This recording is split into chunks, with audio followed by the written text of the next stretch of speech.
And we're joined now by President Biden's personal attorney, Bob Bauer, a former White House counsel during the Obama administration. He's also married to Biden White House senior advisor, Anita Dunn. Welcome, and good to talk to you in person. Thank you. Glad to be here. So the special counsel determined no prosecution should happen in regard to the mishandling of classified information. This was a decision in your favor, but you asked the special counsel to reevaluate what you called, quote, highly prejudicial language.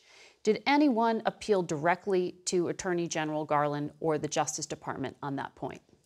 Well, we made submissions in paper on those points, but let me just take a step back. To the special counsel. To the special counsel, and we reiterated them again on paper to the Attorney General, because this is a report that went off the rails. It's a shabby work product. Let's take a step back.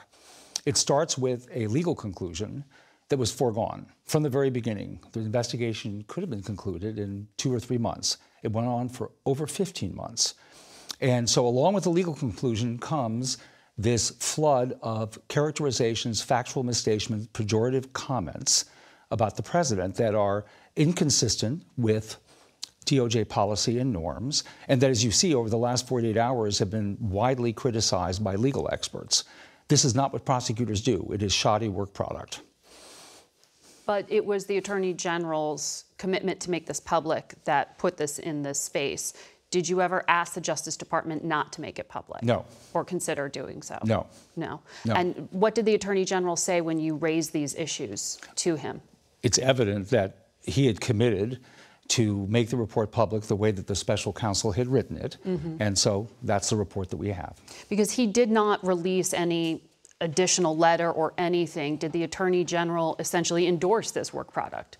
I cannot say, I won't speak for the Attorney General's views. I can simply say that the arguments that we made about the inconsistency of this report with basic norms, setting aside the foregone clear legal conclusion in the president's favor, the failures of this report that we brought up did not ultimately change the outcome. So in terms of Justice Department policy, things are different in terms of regulation for a special counsel. And I want to ask you specifically about what I think you're referring to as pejorative comments. You're specifically talking about what the language here from Hur, that the president didn't remember when he was vice president. He forgot the first day of the interview when his term ended. When did I stop being vice president? He forgot the second day of the interview when his term began, and within several years could not recall when his son, Beau, died. Is that specifically the part that you think is pejorative? That's among the problems with the work product. Again, I'm taking it outside the legal analysis, which was foregone and correct. I'm taking it to misstatements of fact and commentary that's totally inappropriate, including the comments that you're referring to. So when you say misstatements of fact, you were in the room. I was. For this deposition. Yes, I was. Over 2 days, 5 hours. Correct. Did the president have problems recalling details? I recall from that interview a president who engaged with the questions very directly and gave his best recollection, and in fact, I think was quite helpful to the special counsel, who elsewhere in the report actually cites as compelling and forceful one piece of that testimony. Let me tell you a striking sort of vignette, as I recall it, from the interview. The special counsel opens by thanking the president for making the scheduled appointment.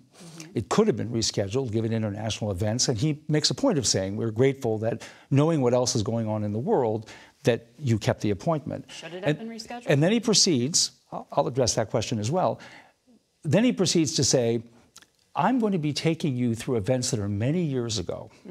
He flags that. So all I can ask is your best recollection, and that is precisely what the president did. He engaged, he answered the questions, and the special counsel's decision to cherry pick in a very misleading way some of the references that you're discussing here is an example of what I call a really shabby work product and completely out of bounds for a prosecutor. I should mention also, Margaret, the special counsel rules do not exempt the special counsel from DOJ norms and policies. In fact, they specifically hold the special counsel to DOJ norms and policies. So what you're talking about and letters you've released make it sound like there are indeed transcripts that you have of these conversations over the 8th and the 9th. Yes, I'm drawing here on my recollections, but yes, there are transcripts. And as you heard Ian Sams in the press briefing room say, you know, there are discussions underway because it's a classified document about what could or whether will be or when released. I can't add anything to that today. Do you favor releasing them? Well, it's really a decision that has to take place within the government. It's a classified document. Counsel, I'm the president's personal counsel. Right. Would you recommend that these be made public if they indeed back up your personal recollection? Again, there's a process underway. I'm not a specialist in that process, and so I really have to defer to those who have to work through those issues. Okay, but because just this past week alone, the president, in public remarks, mixed up the leaders of France, Germany, and he referred to Egypt as Mexico. Does the president have any memory problems? He does not. I was in the interview room. And let me tell you one other vignette from the interview room. There were a couple of occasions when the special counsel, who had flagged at the beginning that sometimes he asks imprecise questions, asked questions that the president picked apart as a matter of logic. He showed that the questions didn't have a logical underpinning. Now, everybody in the room recognized that was the case. It showed the president was listening carefully and understood precisely what was wrong with those questions. I didn't come away from the special counsel's failure to ask precise questions and think to myself, he has mental acuity problems. I just thought he was asking bad questions. So the vice president accused the special counsel of being clearly politically motivated. What evidence do you have to back up that assertion? What I was concerned about in the course of this investigation is that we had a special counsel who had one eye on the foregone legal conclusions and one eye on the inevitable storm from members of his own party when he had to conclude that the president had not broken the law. So you have to wonder, with those pressures impinging on the investigation from the outside, knowing the attacks the Republicans had levied on the law enforcement process, did he decide, we would have to ask, that he would reach the only legal conclusion possible and then toss in the rest of it to placate a certain political constituency? The special counsel has been praised in the past by Democratic senators from his home state of Maryland. And I know when the president took office, he said he wants to restore the honor, integrity, and independence of the DOJ. Doesn't leveling these charges of being politically motivated do the same thing Donald Trump does when he says that the system's rigged? That's not what we're saying. Nobody's arguing on our side. I'm not arguing that the system is rigged. We're looking at this particular performance by this particular special counsel in this particular case. And as legal experts around the country are saying, it just goes off the rails. It's a shabby piece of work. He arrived at the right legal conclusion, and then 400 pages later, misstatements of facts and totally inappropriate and pejorative comments that are unfounded and not supported by the record. The president blamed his aides, even though he also said, I guess I wanted to hang on to some of these documents for posterity's sake. Were any of his aides punished for what the president said is their fault? Security clearances? I heard the president say that mistakes were made in the packing and shipping of materials during the transition, and he wished, looking back on it, he had spent more time looking into it. He was, of course, busy. He was continuing to be the vice president of the United States. I don't know that blaming his aides, other than assigning the responsibility where it lay, with the staff, is what the president had in mind. He was saying staff was clearly involved, responsible for the packing. We don't see presidents and vice presidents during transitions packing boxes.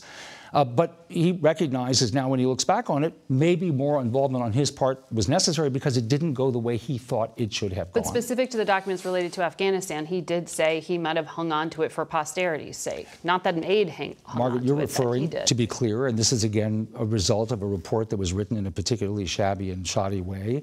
He's referring to a personal handwritten memorandum to the President of the United States, President Obama, his own personal handwritten memorandum that even the special counsel acknowledges was one that he would not have thought would include classified information. He thought it was a sensitive, private document, as were all his conversations with President Obama. But that's what it was, his own personal written memo to the president on a policy issue. And I might add, his position on that was well known. Yes. Well known. Yes. I'm told we have to leave it here, but Bob Bauer, thank you for coming in. It's a pleasure. Thank you very much. And making the case.